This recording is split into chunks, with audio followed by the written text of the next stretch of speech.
మంచి చేస్తే మంచి వస్తుంది, చెడు చేస్తే చెడే వస్తుందని అంటుంటారు. కానీ నేను మంచితనానికి మించి మంచితనం నా జీవితాన్ని ఫలంగా పెట్టి త్యాగాలే చేశాను.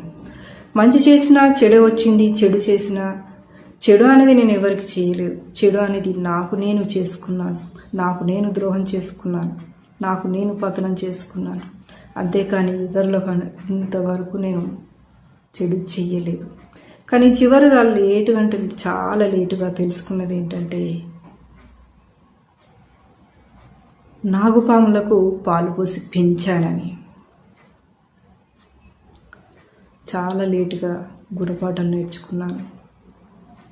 నేను పెంచింది, పాలు పోసింది నాగుపాములకి.